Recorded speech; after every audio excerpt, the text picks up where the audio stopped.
இன்றைக்கி மார்கழி 24வது பாசுரம். அன்று இவ்வுலகம் அளந்தாய் அடி போற்றி அந்த பாசுரம். அதுக்காக இன்றைக்கி என்ன பண்ணிட போகிறோன்னா கதம்ப கண்ணமுது.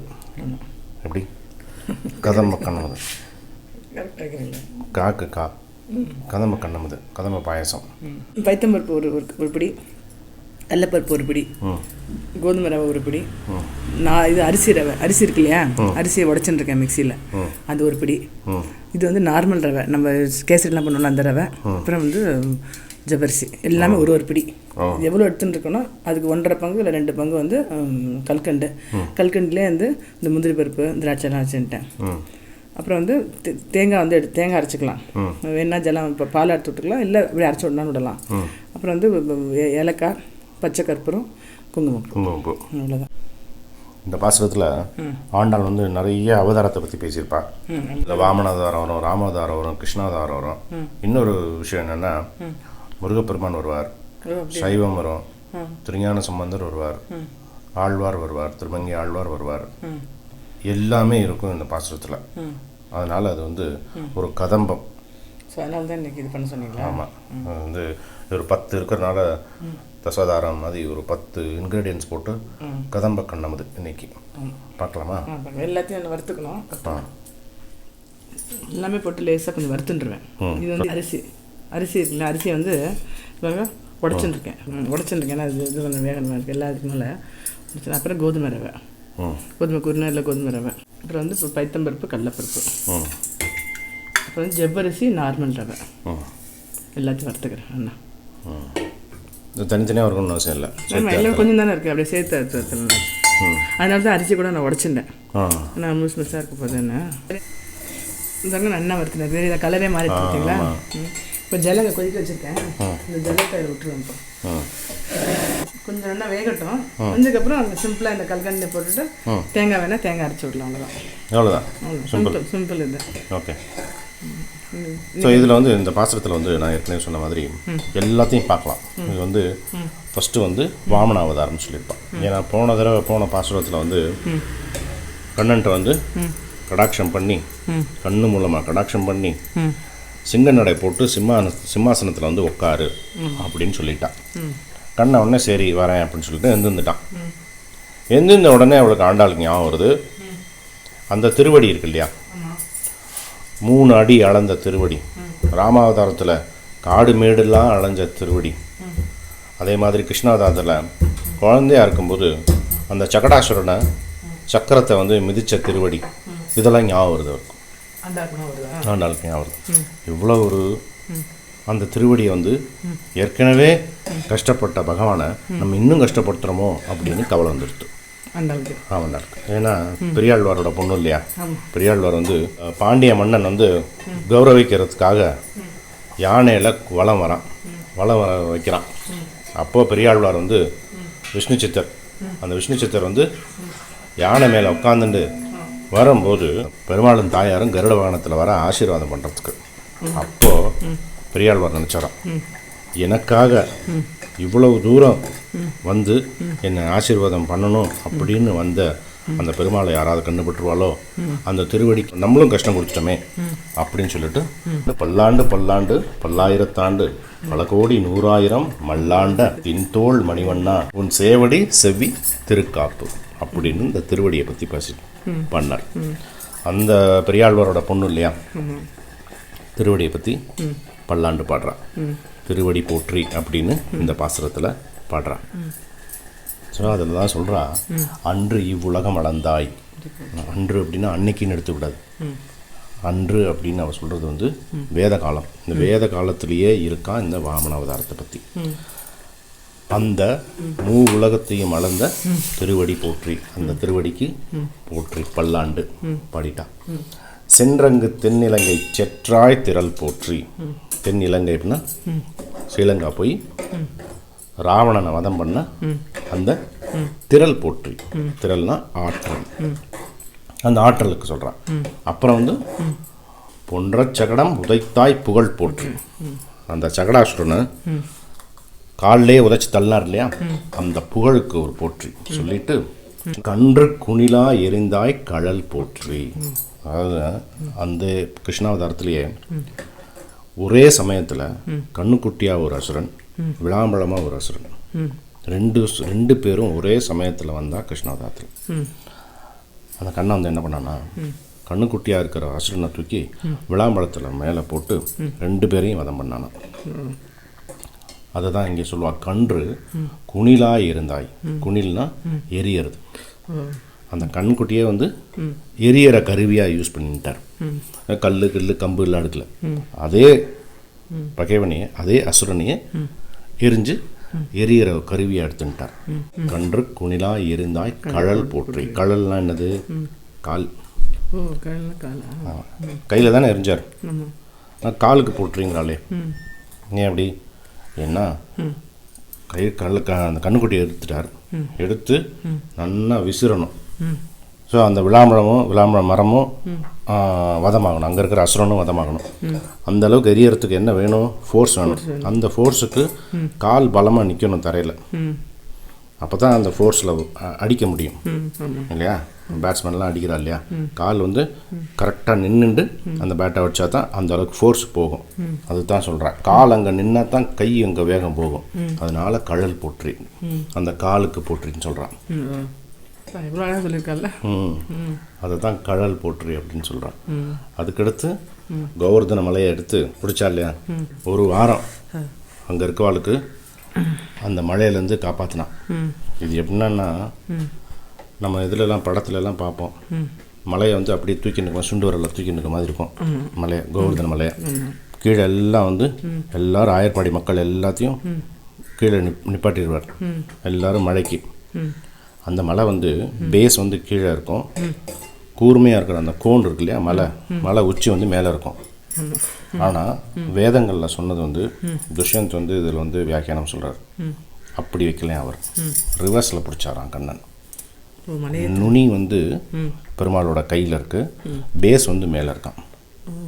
தலைகீழ இருக்கிற இன்வெர்டட் ட்ரையாங்கிள் அந்த மாதிரி தான் பிடிச்சாரான்.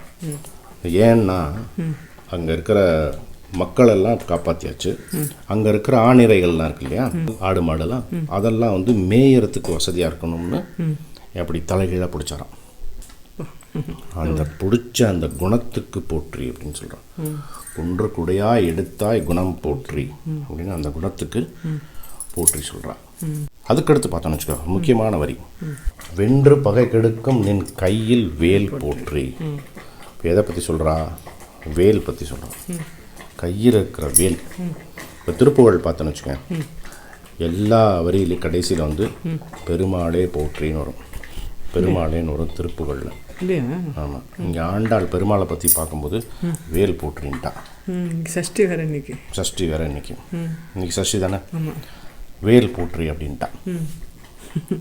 திருப்புகழில் அவர் முருகனை பற்றி பாட உட்காந்துட்டு பெருமாளே அப்படிம்பார். இங்கே இவன் வந்து கிருஷ்ணனை கூப்பிட்டுட்டு கையில் இருக்கிற வேல் போற்றின்றான். அதுதான் நான் சொன்னேன், கதம்பம்னு சொன்னேன் இல்லையா. எல்லாருக்கும் இந்த பாசனத்தில் வேல் அப்படிங்கிறது 2 கதை இருக்கு. ஒன்று வந்து பெரிய யுத்தம் ஒன்று நடந்ததான். அதில் வந்து ஒரு பக்கம் வந்து சிவபெருமான், முருகன், பிள்ளையார் எல்லாம் இருக்கலாம்.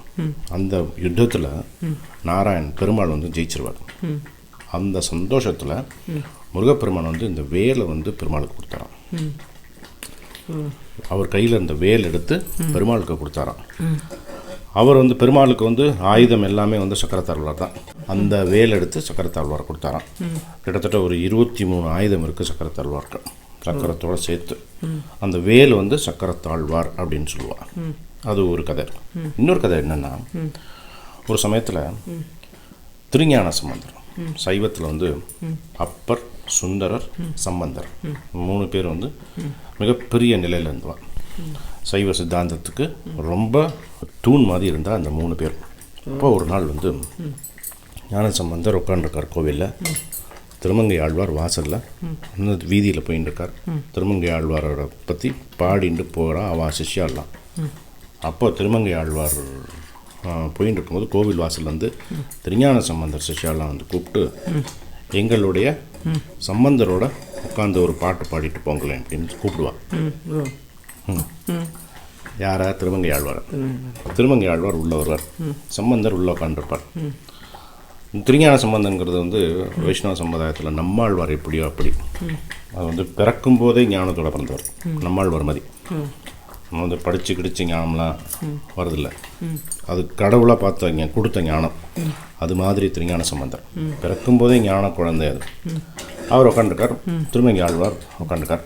திருமங்கை ஆழ்வாரை பார்த்தோன்னே ஞான சம்பந்தர் சொல்கிறார், திருஞான சம்பந்தர் நீங்கள் நல்லா பாடு வேளாமே, ஒரு குரல் வேண்டும் ஒரு குரல் வேண்டும் அப்படின்னாராம். ஒரு குரல் வேண்டும் அப்படின்னாராம். திருப்பி சொன்னாராம். என்னன்னு மற்ற ஆளுக்கெல்லாம் புரியல. சரி, திருமங்கை ஆழ்வார் பார்த்த சந்தோஷத்தில் ஏதோ ரிப்பீட் பண்ணிட்டார் போல இருக்கு, வளரிட்டார் போல இருக்குன்னு மற்றவளை நினச்சாலாம். திருமங்கை ஆழ்வாருக்கு கரெக்டாக புரிஞ்சுதான். வாமனாவதாரம் வாமனரை வந்து குரலப்பன் தான் சொல்லுவோம். ஆமாம், ஏன்னா குள்ளமாக இருக்கார் இல்லையா, குரலப்பன். நான் அந்த வாமனாவதாரத்தை போன பாசுரத்தில் கூட சொன்னேன், திருக்குறளப்பன்னு சொல்லுவோம் வாமனாவதார பெருமாளை. ஏன்னா குள்ளமாக 1.5 அடி இருக்கனால திருக்குறளப்பன்னு சொல்லுவோம். திருஞான சம்பந்தர் என்ன சொல்கிறாருன்னா, குரலில் சொன்ன அந்த குரலப்பனை பற்றி பாடுங்கன்னு சொல்லியிருக்கார். திருக்குறளில் இருக்கிற திருக்குறளப்பன் கரெக்டாக அந்த குரல் எடுத்து பாடினாராம் திருமங்கை ஆழ்வார். ஆமாம், அவளுக்கெல்லாம் வேவ்லென்த் அப்படி இருந்திருக்கு, அப்படி பாடினாராம். அப்போது திருஞான சம்பந்தர் முருகப்பெருமான் அவருக்கு கொடுத்த வேல் எடுத்து திருமங்கை ஆழ்வாருக்கு கொடுத்தாராம். அந்த வேல் போற்றி அப்படிங்கிறா. அதனால தான் இது திருமங்கை ஆழ்வார் சைவம் வைஷ்ணவம் முருகன் பெருமாள் எல்லாரும் இருப்பான் இந்த பாசுரத்தில். எல்லாரும் ஒரு கதம்பம். இந்த பாசுரம் வந்து எல்லாரையும் ஞாபகப்படுத்துவா. அவள் அப்பாவை மாதிரி பல்லாண்டு பாடினா பெருமாளுக்கு. அந்த அப்பாவும் ஞாபகப்படுத்துவான், ஆச்சாரியர்கள் ஞாபகப்படுத்துவான். மறைப்பொருள் வந்து இதிலெல்லாம் ஆச்சாரியர்கள் இருக்கும். நம்ம இதில் வந்து மலை அப்படின்னு வந்தாலே வேதம்னு அர்த்தம். எல்லாரையும் ஞாபகப்படுத்துவான். அந்த மாதிரி எல்லாரையும் ஞாபகப்படுத்தி உன்னை சேவிக்க வந்திருக்கோம், எங்களுக்கு அருள் புரியணும் அப்படின்னு வேண்டிப்பா இந்த பாசுரத்தில் கண்ணன்ட்டேன். நல்லா இப்படி ஆண்டால் எவ்வளோ இருக்குல்ல. ஆமாம், அழகாக இருக்கு. இது இப்போ நல்லா வெந்துடணும். நல்லா தொட்டு பார்த்துக்கலாம். நல்லா இப்போ இந்த ஜவரிசி பார்த்தா அது கலர் மாறும். அது நல்லா தொட்டு பார்த்துடணும். இல்லை குக்கரில் வைக்கிறதா ஒரு 2 விசில் வச்சிடலாம். நல்லா கொஞ்சம் நிறைய விட்டு வச்சுட்டோன்னா நல்லதாகிடும். அதுக்கப்புறம் தேங்காய் அரைச்சி விட்டுக்கலாம். என்ன அப்படின்னா தேங்காய் இல்லைன்னு பரவாயில்ல, விட்டுக்கலாம். இப்போ இது வந்து இந்த கல்கண்டு திராட்சைலாம் அதிலே போட்டு கிஸ்மிஸ் முந்திரி பருப்பு ஏலக்காய் இன்னும் போட்டுக்கலாம். எல்லாத்தையும் போட்டு நான் வறுக்காதனால இல்லை எப்படி போட்டுட்டு கதம்ப கண்ணமுது. சூப்பர் பேர் எப்படி? பேர் சூப்பர். காக்கா ஆண்டாள் அப்படி தானே பண்ணுறான். அன்று சென்று பொன்று கன்று குன்று வென்று என்று இன்று. இந்த பாசனம் அப்படி இருக்கும்.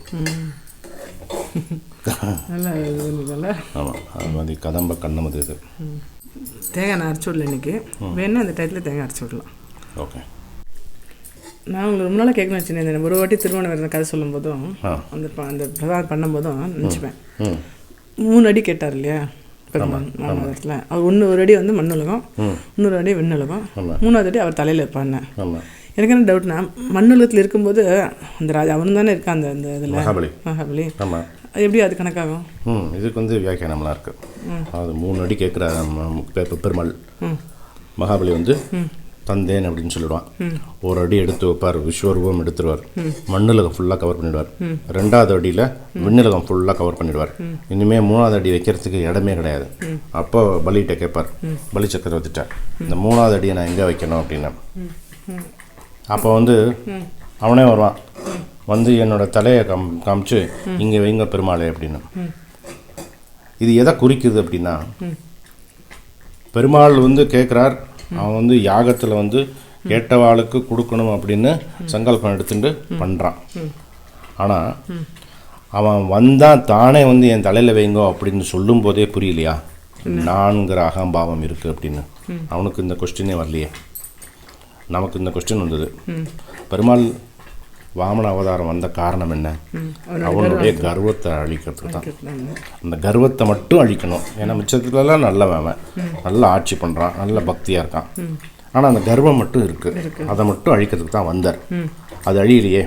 2 அடி வச்சதுக்கப்புறம் கூட 3ஆவது அடிக்கு என் தலையில் வந்து வைங்கோ அப்படின்னு சொன்னான். அப்படின்னா அவனுக்கு தோணலையே. அவன் என்ன நினச்சிக்கிறான், இந்த உலகமெல்லாம் ஒன்று, மண்ணுலகமெல்லாம் ஒன்று, மின்னுலகம்லாம் ஒன்று, நான் இன்னொன்று, அதனால தான் நான் வந்தான். அவன் அந்த அகம்பாவம் அழியலையே. அதுக்காக அவனை வந்து அமுக்கி பாதாள லோகத்துக்கு அனுப்பிடுவார். அப்படியா? ஸோ அதனால வந்து அகம்பாவம் அவனுக்கு புரிஞ்சிடும். ஓ நான்கிறது இன்னும் நமக்கு குறையிலையே அப்படின்னு தெரிஞ்சிருக்கோம். அப்புறம் இன்னைக்கு வரைக்கும் சிரஞ்சீவியாக இருக்கான் இல்லையா? இருக்கிற சிரஞ்சீவிகளை விபீஷணன் மாதிரி மகாபலியும் ஒரு சிரஞ்சீவி. அப்புறம் புரிஞ்சது. அவன் வந்து கேட்டிருந்தான் அப்படின்னா 3வது அடிக்கு பெருமாள் வேற காரணம் சொல்லியிருப்பார். கேட்காம தலையை கொடுக்கும்போது என்ன அர்த்தம்? நான்கிறது இன்னும் இருக்குன்னு அர்த்தம். நான் ஒரு வாட்டி திருவண்ணாமலை சொல்லும்போது நினச்சிப்பேன். அதான் அர்த்தம். பச்சைக்கருப்பு இருக்கு இல்லையா, அதை போட்டுட்டு குங்குமப்பு வந்துருக்கு. கதம்ப கண்ணமிது.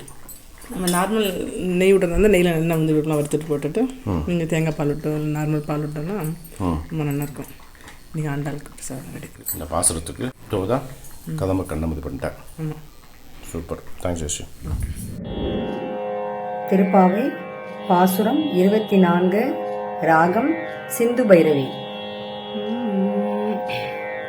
அன்றையே உலகம் அளந்தாய் அடி போற்றே,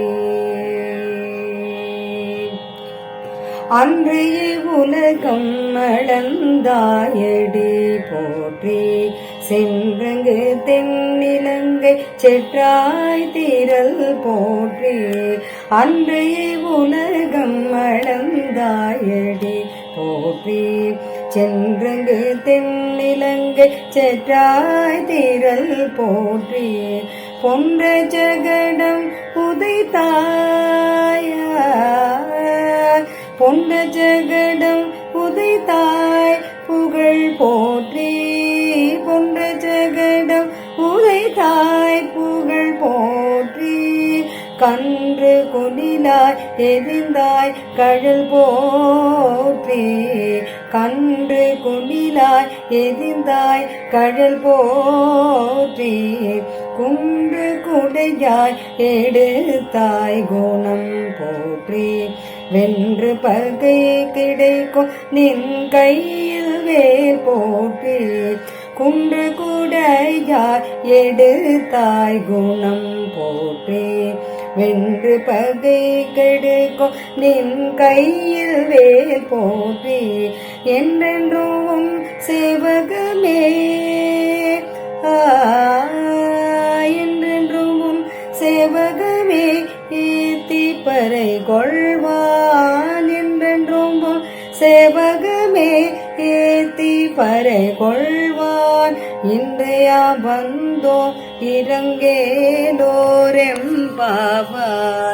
என்றென்றும் சேவகமே ஏத்தி பறை கொள்வான், இன்றையா வந்தோம் இறங்கேலோரெம்பாவான்.